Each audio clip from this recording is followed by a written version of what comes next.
సదాశివసమారంభాం వ్యాసశంకరమధ్యమాం అస్మదాచార్యపర్యంతాం వందే గురుపరంపరాం. విష్ణు సహస్రనామంలో 28వ శ్లోకం అంటే అశ్విని, భరణి, కృత్తిక, రోహిణి, మృగశిర, ఆరుద్ర, పునర్వసు నక్షత్రంలో 4వ పాదం వాళ్ళకి విశేషంగా ఈ శ్లోకం చెప్పారు. వృషాహి వృషభో విష్ణు వృషకర్మ వృషోదర. ఈ శ్లోకము అందరూ మొత్తం విష్ణు సహస్రనామం అంతా చేసుకోవాలి. ప్రతిరోజు చెప్తున్నాను ఈ విషయం నేను. ఇప్పుడు దీంట్లో వృషాహి అనేటువంటి నామానికి పెద్దలు ఏం చెప్పారో చూద్దాం. వృష అంటే ధర్మము, అహి అంటే ప్రకాశింపచేసేటువంటి వాడు, ధర్మాన్ని ప్రకాశింపచేసేటువంటి వాడు ఆయనే గనక ఆయనకి వృషాహి అనేటువంటి నామం ఇచ్చారు. ధర్మము అంటే యజ్ఞస్వరూపములో ధర్మాన్ని ప్రతిపాదించారు. యజ్ఞము అంటే మళ్ళీ మీరు హవిస్సు, అగ్ని, యాగశాల ఇవి అనుకోకండి. చేసే కర్మ ధర్మబద్ధమైనటువంటి కర్మలన్నీ కూడా యజ్ఞములే. కాబట్టి ధర్మబద్ధమైనటువంటి యజ్ఞం చేసేటప్పుడు ఆ కర్మ అది యజ్ఞం అవుతుంది కనుక దాని ద్వారా తాను ప్రకాశిస్తూ లోకాన్ని ప్రకాశింపజేసేటువంటి వాడు కనుక వృషాహి అన్నారు. ఎవరైతే ఈ వృష అంటే ధర్మం అనేటువంటి యజ్ఞాన్ని చేస్తున్నారో, ధర్మానుష్ఠానం అనేటువంటి యజ్ఞాన్ని, ధర్మాచరణ అనేటువంటి యజ్ఞాన్ని వాళ్ళకి తగిన ఫలితాలు ఇచ్చేటువంటి వాడు ఇచ్చి దాని ద్వారా ప్రకాశింపజేస్తాడు. ఎలా ప్రకాశింపజేస్తాడు అంటే అలా ప్రకాశింపజేస్తాడు. ఆ యజ్ఞానికి కావలసినటువంటి ఫలితాలు అందిస్తూ ఉంటాడు కనుక దాని ద్వారా ప్రకాశింపజేస్తాడు కనుక వృషాహి అన్నారు. అంటే యజ్ఞానికి ఫలితం ఇచ్చేటువంటి వాడు విష్ణువు, అందుకనే యజ్ఞోవై విష్ణు అన్నారు. యజ్ఞము ఆయనేగా ఉంటాడు, యజ్ఞ స్వరూపము ఆయనదే, యజ్ఞ ఫలితము కూడా ఆయనదే. అంతే కర్త, కర్మ, క్రియ 3 ఆయనే గనక వృషాహి అన్నారు. అలాగే ఈ యదాదిత్యగతం తేజో జగద్భాసయతే కిలం అని గీతావాక్యం భగవద్గీత చెప్తుంది. సూర్యుడి ద్వారా, సూర్యుడి ప్రకాశము ద్వారా మనకి ఈ జగత్తునంతటినీ ప్రకాశింపజేస్తున్నాడు ఆయన. కాబట్టి ఆయన ఆ స్వరూపంలో ఉంటూ సూర్యుడు వచ్చాడు అంటే ధర్మకార్యాలన్నీ జరుగుతున్నాయి. తెల్లవారిన తర్వాతే కదా మీరు ఇక్కడికి వచ్చి రుద్రపారాయణ ప్రారంభం చేశారు. తెల్లవారిందనే కదా, తెల్లవారకపోతే రారు. కాబట్టి సూర్యుడి ద్వారా అది మూలమై దాని ద్వారా మనకి సమస్త జగత్తులో జరిగేటువంటి సమస్త కార్యాలు, ధర్మకార్యాలన్నీ కూడా సూర్యుని ఆధారం చేసుకొని జరుగుతున్నాయి కనుక ఈ సూర్యుడిలో ఉన్నటువంటి తేజస్సు నాది అని చెప్పాడు కృష్ణ పరమాత్మ భగవద్గీతలో. కాబట్టి వృషాహి. తర్వాత వృషభ అంటే భక్తుల యొక్క కోరికలు ఈ యజ్ఞముల ద్వారా వర్షించేటువంటి వాడు అని. వర్షత్యేష భక్తేభ్య కామానితి వృషభ అంటుంది శంకర భాష్యం. అంటే భక్తులందరి కోరికలు ఆయనే యజ్ఞస్వరూపుడు కనుక ఆ కోరికలు ఏదైతే కోరి యజ్ఞాలు చేస్తున్నారో ఆ కోరికలు తీర్చేటువంటి వాడు ఆయనే ఉన్నాడు కనుక ఆ యజ్ఞముల ద్వారా వర్షించేటువంటి వాడు కనుక వృషభ అన్నారు. వృషభము అంటే మనం మామూలుగా ఎద్దు అనుకుంటాం. ఇక్కడ అర్థం అది కాదు. యజ్ఞాలకు మూలస్వరూపుడు, మూలపురుషుడు, యజ్ఞముల ద్వారా కోరికలు తీర్చేటువంటి వాడు ఆయనే ఉన్నాడు కనుక వృషభ అన్నారు. తర్వాత వృషభం అంటే ఇంకొక అర్థం కూడా చెప్పింది వేదం. ఓంకారాన్ని వృషభం అంటారు. అందుకని వృషభారూఢుడు అనేటువంటి పరమశివుడు ఎద్దు మీద ఉన్నాడనేటువంటిది మనకు అర్థం కావడం కోసం చెప్తారు. కానీ దానిలో తత్వం ఏమిటి అంటే ఓంకారాన్ని అధివసించి ఉన్నటువంటి దైవం ఆయన. కాబట్టి వృషభారూఢుడు అన్నారు. వృషభము రజోగుణానికి ప్రతీక. కాబట్టి ఆ రజోగుణాన్ని అధివసించి ఉన్నాడు అని అర్థం. కాబట్టి ఈయన వృషభ. తర్వాత విష్ణు. ఈ విశ్వం విష్ణురు వషట్కారు అనే దగ్గర 2వ నామంలోనే విశేషంగా దీని మీద మనం వ్యాఖ్యానం చేసుకున్నాం. యోమాం పశ్యతి సర్వత్ర సర్వత్ర మయి పశ్యతి అని ఎవరైతే నన్ను సమస్త విశ్వములో చూస్తున్నారో, అన్నిటిలో నన్నే చూస్తున్నారో నేను వాళ్ళని చూస్తూ ఉంటాను అన్నాడు. విశ్వం విష్ణురు వషట్కారు అన్న దగ్గర మనం 2వ నామం దగ్గరే విష్ణు అనే శబ్దానికి మనం చెప్పుకున్నాం, వ్యాఖ్యానం చేశాం. అందుకని ఈ ఉన్నటువంటి 14 భువన భాండములు కలిపితే ఒక బ్రహ్మాండమైంది. అనేక కోటి బ్రహ్మాండానాం అంటుంది.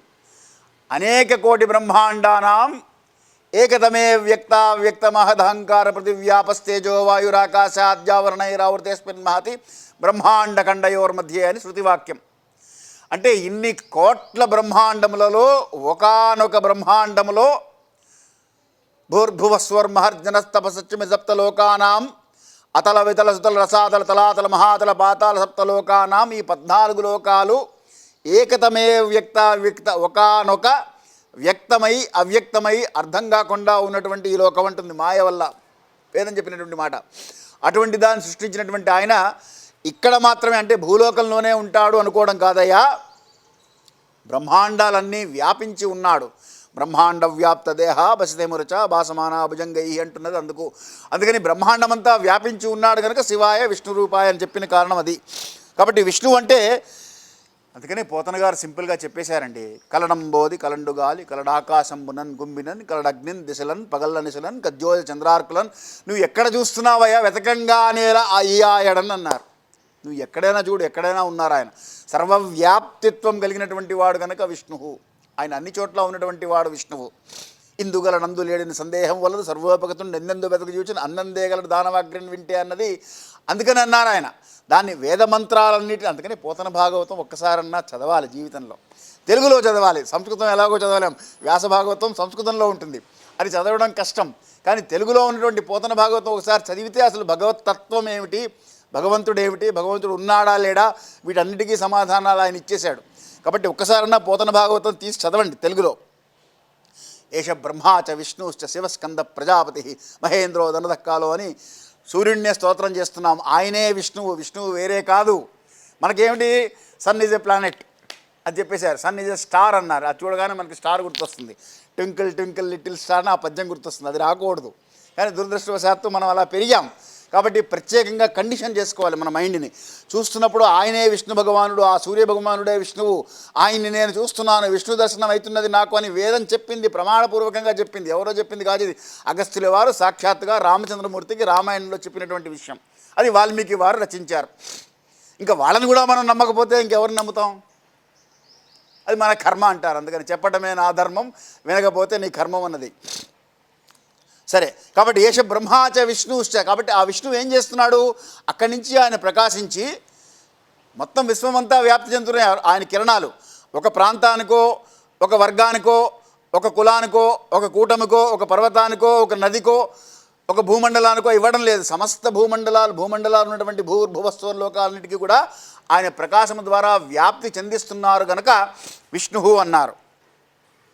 భాగవతంలో కర్దమ ప్రజాపతికి ఆయన ఎలా దర్శనమిచ్చారో విశేషంగా వర్ణిస్తారు విష్ణు భగవానుని. కాబట్టి విష్ణు సర్వత్రా వ్యాప్తి చెందినటువంటి వాడు కనుక విష్ణునామం అది. తర్వాత వృషపర్వ, వృష అంటే ధర్మము అని చెప్పుకున్నాం వృషభ దగ్గర. ఆ ధర్మము, పర్వ అంటే సోపానములు. మహాభారతంలో ఆది పర్వము ఇలాగ పర్వాలు ఉన్నాయి పేర్లన్నిటికీ కూడా, అంటే సోపానాలు అన్నమాట. మనం జీవితంలో మహాభారతం అంటే మన నిత్య జీవితానికి దగ్గరగా ఉండేటువంటి పురాణం. కాబట్టి మహాభారతం చదివితే ఒక్కొక్క మెట్టుగా మనం ఎక్కుతూ పైకి వెళ్ళచ్చు ధర్మానుష్ఠానంలో. కాబట్టి వృషపర్వ అంటే భగవంతుడు ఏం చేశాడంటే మనకి కర్మయోగము, భక్తి యోగము, జ్ఞానయోగం అని 3 యోగాల ద్వారా ఆయన్ని ఎలా చేరుకోవాలో మెట్లలాగా చూపించాడు. పైకి వెళ్ళాలి అంటే మెట్లు ఎక్కాలి, ముందు పైకి రావాలంటే మెట్టు ఉండాలి, మెట్టుంటే తప్ప పైకి ఎక్కలేం. ఆ మెట్లు ఏ వైపు అడుగులు వేస్తే ఎట్లు మనకి వెళుతుంది, ఎలా మనం ఆ సోపానాలు ఆ స్వామి ఉన్నటువంటి ప్రదేశానికి మనం చేరుకోగలుగుతామని చెప్పడానికి భక్తి యోగం కానీ, జ్ఞానయోగం కానీ, కర్మయోగం కానీ 3 చెప్పారు. సన్యాస కర్మయోగశ్చ నిశ్రేయ సకరావుభౌ తయోస్తు కర్మ సన్యాసాత్ కర్మయోగో విశిష్యతి అన్నాడు. కాబట్టి సన్యాస యోగము కన్నా కర్మయోగమే శ్రేష్టమైనటువంటిది. కాబట్టి కర్మలు ఆచరిస్తూ ఉండు, కర్మలు వదిలిపెట్టవద్దు, సన్యాసయోగం వైపు వెళ్ళొద్దు. తయోస్తు కర్మ సన్యాసాత్ కర్మయోగో విశిష్యతి. నువ్వు చేసేటువంటి కర్మలను యోగస్థం కురు కర్మాణి అన్నాడు. అంటే ఏమిటి? భగవదార్పణంగా దత్తం చేస్తూ నిష్కామ కర్మలు చేయాలి. నిష్కామ కర్మలు చేస్తే భగవంతుడి దర్శనం అవుతుంది, భగవంతుడు చేరుకుంటాం. సోపానము భగవంతుడిని చేరేటువంటి మెట్టు ఏది అంటే నిష్కామ కర్మ చేయాలంటే కోరికలు లేకుండా ఏ కర్మ చేసినా చెయ్యాలి కాబట్టి చేస్తున్నా. సంధ్యావందనం, అందుకని సంధ్యావందనం చేస్తే ఫలితం రాదు అంటారు పెద్దలు. సంధ్యావందనం చేస్తే ఫలితం లేదు అన్నది ఎందుకు అంటే సంధ్యావందనం చెయ్యాలి కాబట్టి చెయ్యి, నిష్కామ కర్మగా చెయ్యి దాన్ని. అది నిష్కామ కర్మగా చేస్తే యోగక్షేమం వహామ్యహం, అది ఎలాగో చూసుకుంటాడు ఆయన. అందుకని సంధ్యావందనం అయిపోయిన తర్వాత కామ్యకర్మలు చేసేటువంటి వాళ్ళు ఉంటారు కనుక వాళ్ళ కోసం అమ్మవారిని ప్రార్థన చేస్తున్నారు. అక్కడ పెట్టారు మహర్షులు మళ్ళీ మనకి. ఆయాతు వరదాదేవి అక్షరం బ్రహ్మ సంహితమని వరను ఇచ్చేటువంటి తల్లి రావమ్మ అని ప్రార్థన చేసి అక్కడ కోరుతున్నాం. ఆయు పృథివ్యాం ద్రవణం బ్రహ్మవర్చసం భక్ష్యం దత్వా ప్రజాతం బ్రహ్మలోకం అని ఆ కోరికలు అక్కడ కోరుతున్నాం. కానీ నిజానికి నిష్కామ కర్మగా చెయ్యాలి. ఏ కర్మ చేసినా, ఏ పని చేసినా, ఆఫీస్లో పని చేసినా ఎలా చేస్తామండి? నా డ్యూటీ కాబట్టి చేస్తున్నాను అంతే. ఎందుకు చేస్తున్నావయ్యా ఇంత పని అని అడిగితే నా డ్యూటీ కాబట్టి చేస్తున్నాను అంటాం అంతే. అంతే తప్ప జీతం ఇస్తున్నారు కాబట్టి చేస్తున్నాం అని అంటామా? అనం. జీతం ఇస్తారు ఎలాగో, మనం చేస్తాము, జీతం ఎలాగో వస్తుంది.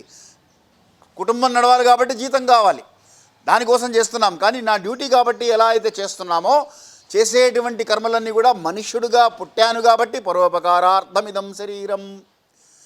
కాబట్టి పరోపకారం ఎందుకు చేస్తున్నాను అంటే పుణ్యం కోసం చేస్తున్నానని చేసావంటే మాత్రం పుణ్యం వస్తుంది, రాదని కాదు. కానీ భగవద్ దర్శనం కాదు. ఆ సోపానాలు మనం ఎక్కలేం. ఆ సోపానాలు ఎక్కి ఆయన్ని చేరుకోవాలి అంటే వృషపర్వ. ఎవరెవరు ఎలా రావాలో త్రికరణ శుద్ధిగా ఈ ద్వంద్వాలన్నిటినీ త్రికరణ శుద్ధి అంటే మనోవాక్కాయములు ఈ మూడు శుద్ధిగా ఉంచుకొని ఒకదాన్నొకటి కర్మణ్యేకం మనస్యేకం వచస్యేకం మహాత్మనః అన్నారు. కాబట్టి ఈ కర్మలను మనస్సును వాక్కును ఏకత్వం చేసి చెప్పేది ఒకటి చేసేది ఒకటిగా ఉండకుండా ఏం చేస్తున్నామో అదే చెప్తూ ఏం చెప్పామో అదే చేస్తూ మడమదిప్పని మహానాయకుడని అప్పట్లో కొంత బాగా పాపులర్ అయినటువంటి నాయకుడు ఆయన ఒక మాట అన్నారంటే ఆ మాటకు నిలబడేవాడు అని. కాబట్టి అట్లా మనం పేరు తెచ్చుకోవాలి తప్ప మనస్సులో వేరే మాట వేరే వ్యవహారం వేరే ఉంటే ప్రమాదము. అది నువ్వు భగవంతుని ఎప్పుడు చేరలేవు. అటువంటి సోపానాలన్నీ మనకి చాలా అందించాడు కనుక ఆయన వృషపర్వ. వృష అంటే యజ్ఞం అని కూడా చెప్పుకున్నాం. కాబట్టి ఈ యజ్ఞమునే ఒక సోపానముగా మనకు అందించి అన్నాద్భవంతి భూతాని పర్జన్యాదన్న సంభవ యజ్ఞాద్భవతి పర్జన్యో యజ్ఞకర్మ సముద్భవ అని గీతావాక్యం చెప్పినట్లుగా ఈ దేవతలను మనుష్యులను ఒక సైకిల్లో పెట్టి ఆయన ఆవర్తనం అని వృతాత్మ అని ఆవర్తన అనేటువంటి నామం దగ్గర మనం చెప్పుకున్నాం. ఈయన తిప్పుతూ ఉంటాడు అని. కాబట్టి అన్నాద్భవంతి భూతాని ఈ సమస్త జీవరాశికి అన్నం లభించాలి అంటే యజ్ఞముల వల్ల వర్షం కురుస్తుందయ్యా, వర్షం వల్ల అన్నం పండుతుంది. ఈ అన్నం తిన్నటువంటి మానవులు యజ్ఞం చేస్తే మళ్ళీ వర్షాలు కుదురుస్తాయి. ఈ యజ్ఞం వల్ల దేవతలకి దేవానామాజ్యమాహారం అన్నారు, దేవతలకు ఆహారము. కాబట్టి మనుష్యులకు దేవతలకు ఉన్నటువంటి ఈ సంబంధాన్ని అలా ఉంచి ఈ ఆవర్తనలో పెట్టి దాని ద్వారా నడిపిస్తున్నారు కనుక యజ్ఞము వృష అంటే యజ్ఞము అన్నారు. అయితే దీనికన్నా ఇంకొక స్థాయి ముందుకెళ్ళినటువంటి వాళ్ళకి ఇవన్నీ మామూలుగా మనం లౌకికమైనటువంటి యజ్ఞముల వల్ల వచ్చేటువంటి ఫలములు. ఇవి కాకుండా శ్రౌతయాగములు అని ఉన్నాయి. అంటే వేదము చదువుకొని పూర్తి చేసినటువంటి వారు చేసేటువంటి యజ్ఞములు అంటారు వాటిని. ఇష్టి అని పేరు దానికి. దర్శేష్టి, పౌర్ణమాసేష్టి అంటారు. అంటే ప్రతి పౌర్ణమికి ప్రతి అమావాస్యకి, పౌర్ణమి నాడు చేసేటువంటిది పౌర్ణమాసేష్టి, అమావాస్య నాడు చేసేది దర్శేష్టి అంటారు. ఈ దర్శ పౌర్ణమాసేష్టుల ద్వారా వాళ్ళు చేసేటువంటి యజ్ఞం పూర్తిగా విష్ణువు యొక్క భగవంతుడి ప్రీతి కొరకే చేస్తారు ఆ దర్శ పూర్ణమాసేష్టులు అనేటువంటివి. అందుకని వాళ్ళు చేసేటువంటి యజ్ఞముల ద్వారా వెంటనే తృప్తిపడి దేవతలు మనకి వర్షాలు కురిపిస్తున్నారు. కాబట్టి అది కూడా వృషపర్వ అంటే సోపానములే. తర్వాత వృషోదర, ఉదరము అంటే కడుపు, వృష అంటే ధర్మము చెప్పుకున్నాం, యజ్ఞము అని. ఈ ధర్మాన్నే ఆయన ఉదరమునందు ధరించి చూపితివట నీ నోటను బాపురే 14 భువన భాండముల ఆరూపముగనిన యశోదకు తాపము నశించి జన్మధన్యతగాంచన్ అని ఆయన కడుపులోనే అన్నీ ఉన్నాయి. అందుకని వృషోదర. ఆయన దగ్గర లేనిదేంటి? ప్రజాహ వర్షతీవ ఉదరమస్యేతి వృషోదర అంటుంది శంకర భాష్యం. అంటే ప్రజావర్షమును కురిపించగల గర్భము కలిగినటువంటి వాడు. ప్రజా అంటే సంతానం, సంతానము అంటే జీవకోటిని సృష్టించగలిగినటువంటి గర్భము కలిగినటువంటి వాడు అని అర్థం. తర్వాత వర్ధన, వర్ధిల్లుతున్నటువంటి వాడు. ఎలా వర్ధిల్లుతున్నాడు? ఆయన వర్ధిల్లడమే కాకుండా సమస్త జీవకోటిని కూడా వర్ధిల్లజేస్తున్నాడు. మనము సంవత్సరము పెరుగుదల ఉండాలి అని కోరుకుంటాం. ఆ పెరుగుదలకు అనుగుణంగా కనీసం 10%, 8% ఇంక్రిమెంట్ అన్నా ఇప్పిస్తాడు. వర్ధన ఉన్నట్టుగా వర్ధిల్లుతున్నట్టేగా అందరూ శారీరకంగా పెరుగుతున్నాం, మానసికంగా పెరుగుతున్నాం. పుట్టినప్పుడు ఎలా ఉన్నామో అలా లేం. పుట్టినప్పటి నుంచి ప్రతి సంవత్సరము వర్ధిల్లుతున్నాం. అందుకనే పెద్దలు పుట్టినరోజుని వర్ధంతి అంటారు. నిజానికి అది దురదృష్టవశాత్తు అదేదో చనిపోయిన వాళ్ళకి పెట్టేదనేటువంటి భావన వచ్చింది. కానీ ఇప్పటికి కూడా శృంగేరి పరంపరలో వారి జన్మదినాన్ని వర్ధంతి అనే పిలుస్తారు తప్ప వర్ధిల్లుతూ ఉన్నారు, పెరుగుతూ ఉన్నారు, మార్పు చెందుతూ ఉన్నది, కొత్తగా వస్తూ ఉన్నది. ఈ వర్ధన ఆయన వల్లే సాధ్యం, విష్ణు వల్లే. ఆయన కూడా వర్ధిల్లుతున్నాడు. పొద్దున ఉదయించినటువంటి సూర్యుడు ఎలా ఉన్నాడో మధ్యాహ్నానికి అలా ఉండడంలా ప్రచండ భాస్కరుడై ఉన్నాడు. ఆయన వర్ధిల్లుతూ ఉంటాడు. సమస్త భూమండలంలో ఉన్నటువంటి జీవకోటిని వర్ధిల్లజేస్తున్నాడు. కాబట్టి వర్ధన. ధర్మాన్ని కూడా వర్ధిల్లజేస్తాడు ఆయనే. దండకారణ్యంలో రాక్షసులందరినీ సంహరించి మునులందరికీ వాళ్ళు చేసేటువంటి యాగములు సంరక్షించి దాని ద్వారా ధర్మము వర్ధిల్లజేసినటువంటి వాడు, వర్ధింపజేసినటువంటి వాడు గనక వర్ధన అన్నారు. అంటే స్థితికారకత్వం ఆయనకున్నది గనక స్థితికారకత్వంలో అంతర్భాగంగా వర్ధిల్లజేస్తూ ఉంటాడు ప్రతి వాళ్ళని. ఆ వర్ధన అనేటువంటిది లేకపోతే మనకి ఎక్కడున్నదో గొంగళ అక్కడే ఉందండి. ఒక ఇంక్రిమెంట్ ఒక సంవత్సరం రాకపోతే కింద మీద అయిపోతాడు మనిషి. మళ్ళీ నెక్స్ట్ ఇయర్ వచ్చి తీరాలి, లేకపోతే ఆ ఉద్యోగం మానేసి ఇంకో ఉద్యోగం అన్న చూసుకుంటాడు, కానీ అందులో మాత్రం కంటిన్యూ అవ్వడు. అంటే మనిషి యొక్క ప్రవృత్తి ఎలా ఉంటుంది అంటే ఎప్పుడూ వర్ధన కోరుకుంటూ ఉంటాడు. కాబట్టి ఆ వర్ధనను అందించేటువంటి వాడు వర్ధన. తర్వాత వర్ధమాన అంటే ప్రపంచరూపేణ వర్ధతే ఇది వర్ధమాన అంటే ఆయన వర్ధిల్లినటువంటి వాడు. మీరు అంటే మనం లౌకికంగా చెప్పుకోవాలంటే 1990 సంవత్సరాలలో ఒక ఇంటర్నేషనల్ కాల్ చేయాలి అంటే హెడ్ పోస్ట్ ఆఫీస్కి వెళ్ళి పేరిచ్చి వెయిట్ చేసి మన కాల్ వచ్చినప్పుడు టైం వచ్చినప్పుడు వాళ్ళ కంట్రోల్ పెట్టే వాళ్ళ లోపల నుంచి 5 నిమిషాల కంటే ఎక్కువ మాట్లాడకూడదని. 5 నిమిషాలు అయిన తర్వాత లోపల ఒక రెడ్ లైట్ వెలిగేది. అక్కడి నుంచి ఇంకో నిమిషం ఉంచేవాడు, తర్వాత కట్ చేసేవాడు. ఎందుకంటే వెనకాల చాలామంది ఉన్నారు నాయన, నీ ఒక్కడి కోసం ఇంత టైం ఇస్తే కష్టము, వాళ్ళందరూ కూడా మాట్లాడాలి, వాళ్ళందరికీ కూడా అవకాశం ఇవ్వాలి అని. కానీ ఇవాళ ఎలా వర్ధిల్లాం మనం? ఇవాళ ఫోన్లు ఇంటర్నేషనల్, ఎక్కడికంటే అక్కడ, ఎప్పుడంటే అప్పుడు జోబులో, ప్రతివాడి జోబులో ఉంది, తీస్తున్నాడు. అమెరికాలో ఉన్న, ఆస్ట్రేలియాలో ఉన్న, న్యూజిలాండ్లో ఉన్న వెంటనే మాట్లాడుతున్నాడు, పెట్టేసుకుంటున్నాడు.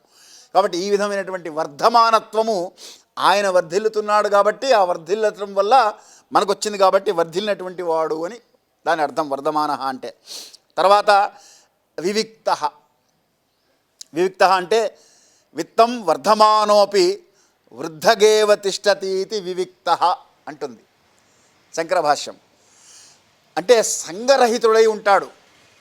ఆయన వర్ధిల్లుతూ ఉంటూ ఉన్నట్టుగా మనకి కనబడతాడు, కానీ తాను వేరుగా వృద్ధి పొందుతూ తాను వేరుగా ఉండేటువంటి వాడు కనుక వివిక్త అన్నారు. అంటే ఈ యోగ సాధనకి ఈ వివిక్తస్యత అనేటువంటిది చాలా అవసరం. ఈ వివిక్తస్యత ఉంటే తప్ప యోగం సాధించలేం. అది మనం లక్షణంగా మనం అలవాటు చేసుకోవాలంటే వర్ధిల్లాలి, వర్ధిల్లుతుండాలి, ఆ వర్ధనలో భాగంగా మనం ఉండాలి. కానీ దాన్ని మనకు ఆపాదించుకోకుండా పరమాత్మకు ఆపాదించి ఉండేటువంటి వాళ్ళు యోగులు. వాళ్ళు ఆపాదిస్తూ ఉంటారు కాబట్టి వాళ్ళు ఎలా అయితే అంటించుకోరో నమే కర్మఫలాన్ని లింపంతి నమే కర్మఫల స్పృహశ్చ అన్నారు భగవద్గీతలో. కాబట్టి ఆయనకి కర్మ ఫలితాలు అంటావు గనక ఏది అంటించుకోకుండా ఉండేటువంటి వాడు గనక ఆ వివిక్త స్థితి ఆయనకున్నది కాబట్టి వివిక్త అన్నారు. తర్వాత శృతి సాగర. శృతి సాగర 2 మాటలు మీకు అర్థమైపోతాయి. శృతులు అంటే వేదములు, సాగర అంటే సముద్రం అంత ఉన్నాయి. అనంతావై వేద. ఇప్పుడు ఎన్ని వేదాలు అంటే ఎవరిని అడిగినా 4 అని చెప్తున్నారు. అదేదో పంచపాండవులు ఎంతమంది అంటే మంచం కోళ్ళలాగా ముగ్గురు అని 2000 చూపించిపోయి 1000 చూపించినట్టు అయింది పరిస్థితి. ఇప్పుడు అనంతావై వేద అని శాస్త్రం చెప్తుంటే పురాణాలు మనకు దొరకలేదు, పోయినాయి అవన్నీ. సరే కనీసం అంతన్నా తెలుసుకొని ఉండాలి కదా. వేదాలు అనంతములు 4 కాదు, ఉన్నవి 4. ఇప్పుడు మనకు తెలిసినవి 4 వేదాలు ఇప్పుడు ఉన్నాయి అంతే. ఆ 4లో కూడా నిజానికి 1 2 బహుళ ప్రాచుర్యంలో ఉన్నాయి, మిగతా 2 చాలా తక్కువగా ఉన్నాయి, లుప్తమైపోతున్నాయి. ఎప్పుడైతే వేదం లుప్తమైపోయిందో అక్కడతో ఈ జగత్తు కూడా సర్వనాశనం అయిపోతుందని చెప్పారు. కాబట్టి దాన్ని కాపాడుకోవలసిన బాధ్యత మనందరి మీద ఉన్నది. వేదాన్ని నిలబెట్టవలసినటువంటి ధర్మము, వేదోకిలో ధర్మమూలం అన్నది శాస్త్రం. అందుకనే ఈ వేదముల వల్లే ధర్మం నిలబడుతోంది, ధర్మం వల్లే జగత్తు అంతా కూడా ఆనందంగా సంతోషంగా ఉన్నది. కాబట్టి జగత్తును సంతోషంగా ఉంచాలంటే వేదాలను నిలబెట్టాలి. కాబట్టి శృతిసాగర ఆయనే వేదేశ సర్వై అహమేవ వేద్య అన్నాడు. వేదములన్నీ కూడా నా గురించే చెప్తున్నాయ్యా, నన్ను గురించే తెలుసుకోండి అని. వేదములు, ఉపనిషత్తులు శృతిస్మృతి పురాణానాం ఆలయం కరుణాలయం అంటున్నాం. అంటే వేదములు శృతులు వినగా వచ్చేటువంటివి వేదములు. పుస్తకముల నుంచి కానీ, యూట్యూబ్ల నుంచి కానీ, ఆడియో బుక్స్ నుంచి కానీ రావు. గురుముఖత కూర్చొని వింటే వచ్చేవే వేదములు. కాబట్టి వాటిని శృతులు అన్నారు. తర్వాత స్మృతులు ఉన్నాయి, రెండవి. మహర్షులు ఏం చేశారంటే వాటిల్లోంచి నాన్ డీటెయిల్ అంటుంటాం మనం, అలా నాన్ డీటెయిల్ లాగా బుల్లెట్ పాయింట్స్ తీశారు. ఇంపార్టెంట్ పాయింట్స్ ఏవే ఉన్నాయో అవన్నీ తీసి రాశారు. యాజ్ఞవల్క్య స్మృతి, పరాశర స్మృతి, వ్యాస స్మృతి, ఇలాగా స్మృతులు తయారు చేసి ఇచ్చారు మనకి. కాబట్టి వాటిని స్మృతులు అన్నారు. వేదంలో అంతర్భాగంలో ఇవి. తర్వాత పురాణములు వచ్చాయి. సత్యం వద ధర్మంచర స్వాధ్యాయాన్మా ప్రమద ధర్మాన్న ప్రమతితవ్యం కుశలాన్న ప్రమతితవ్యం భూత్యేన్న ప్రమతితవ్యం దేవపితృకార్యాభ్యాన్న ప్రమతితవ్యం మాతృదేవో భవ పితృదేవో భవ ఆచార్యదేవ్, ఇలా పెడుతూ ఉంటుంది వేదం. ఏమర్థమైంది? వినడానికి ఏదో బాగానే ఉంది కానీ అర్థమేమవదు. అర్థం కావాలి కాబట్టి సత్యం వద అనేటువంటి ఒక వాక్యాన్ని తీసుకొని హరిశ్చంద్రోపాఖ్యానం అంతా కూడా తయారు చేసి పురాణం ఇచ్చారు మనకి. సత్యమునే పలికితే నీకెలా ఉంటుందో ముందు సత్యమేనేశ్వరోలోకో సత్యం పద్మాశ్రితం సిత సత్యం మూలాని సర్వాణి సత్యాం నాస్తి పరంపదం అన్నాడు రామచంద్రమూర్తి అయోధ్యకాండలో, రామాయణంలో.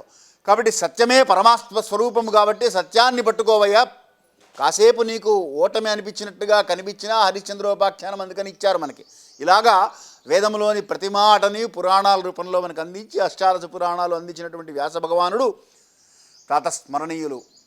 అందుకని పురాణాలు ఉన్నాయి. ఇవన్నీ అందించింది ఎవరండి? శృతిసాగర, ఆయన దగ్గర నుంచే వచ్చినాయి ఇవన్నీ. కాబట్టి వ్యాసాయ విష్ణురూపాయ వ్యాసరూపాయ విష్ణవే నమో వై బ్రహ్మణిదయే వాసిష్ఠాయ నమో నమః అంటాం. అందుకనే వ్యాస భగవానుడు స్వయం విష్ణు, ఆయనే విష్ణు స్వరూపము. ఈ వేదాలు వీళ్ళకి అర్థం కావడం లేదు. సరే స్మృతులలో ఉన్నా కూడా దానిలో కూడా బుల్లెట్ పాయింట్స్ వీళ్ళు పట్టుకోలేకపోతున్నారు. కాబట్టి వీళ్ళకి మళ్ళీ మనం పురాణాల రూపంలో కథల రూపంలో అందిస్తే తప్ప వీళ్ళు అందుకోలేరు అని వ్యాస భగవానుడు అవతారం దాల్చి, వ్యాసుల వారి జన్మ చూస్తే అండి ఆశ్చర్యకరంగా ఉంటుంది. అప్పటికప్పుడు పుట్టినప్పుడు వెంటనే ఆయన పరాశర మహర్షికి సత్యవతికి పుట్టినటువంటి మహనీయుడు. ఆయన పుట్టడమే వెంటనే అమ్మకి మాట చెప్పేస్తారు, అమ్మ నేను వెళ్ళిపోతున్నాను, యోగ సాధనలో ఉంటాను, నువ్వు ఎప్పుడు తలుచుకుంటే అప్పుడు ప్రత్యక్షమవుతాను నీకు కుమారుడుగా, నా ధర్మం కాబట్టి ఈ జన్మకు ఈ నాకు జన్మనిచ్చావు కాబట్టి అని. ఇప్పుడు ప్రతి వాళ్ళు ఏం చేస్తున్నారంటే ఏవో సినిమాలో ఉన్న డైలాగులు పట్టుకొని ఆ సినిమా డైలాగులు పట్టుకొని వ్యాసుడు అట్లాంటి వాడు, ఈయన ఇట్లా, నువ్వు అట్లాంటి వాడివా, నువ్వు అసలు ముందు అలా పుట్టావా, పుట్టి వెంటగానే నీకు వెంటనే జ్ఞానం కలిగిందా, తల్లితో మాట్లాడి వెళ్ళిపోగలిగావా, ఎప్పుడు పిలిస్తే అప్పుడు రాగల శక్తి ఉన్నదా, ఇవన్నీ ఏం లేకుండా ఊరికే ఎవరితో పడితే వాళ్ళతో మనం కంపేర్ చేసుకోకూడదండి, అది ప్రమాదము. మహర్షులు మహనీయులు వాళ్ళంతా కూడా వాళ్ళ జన్మలు మనం విచారించదగ్గ కెపాసిటీ ఉన్నటువంటి వాళ్ళం కాదు. దాన్ని అర్థం చేసుకోవడానికే మనకు చేత కావట్లా, ఇంకా వాళ్ళ జన్మలు మనం ఎక్కడ విచారిస్తాం. సరే ఎనీవే, సో ఇది మనకి శృతిసాగర అనేటువంటి నామానికి చాలా విశేషమైనటువంటి వ్యాఖ్యానాలు పెద్దలు చాలా సందర్భాల్లో చాలా చోట్ల చాలా రకాలుగా చేశారు. బట్ సమ్మరీ ఏంటంటే అనంతమైనటువంటి వేద విజ్ఞాన గని ఆయన దగ్గర ఉన్నటువంటి నాలెడ్జ్లో కొద్దిగా ఇన్ఫైనైటెసిమలీ స్మాల్ అంటారు, అంత మనకు అందినా కూడా ధన్యులమైపోతాం. ఈ భూమండలంలో మన్ని మించినటువంటి విద్వాంసుడు లేడు అని కీర్తన చేస్తారు. ఆయన ఇచ్చేది 0.000001% ఉన్నా చాలు. అందుకని శృతిసాగర నామం ద్వారా ఆ జ్ఞాన సముపార్జన చేసుకోవయ్యా అని చెప్పారు పెద్దలు. ఇక్కడితో ఈ శ్లోకం పూర్తయింది.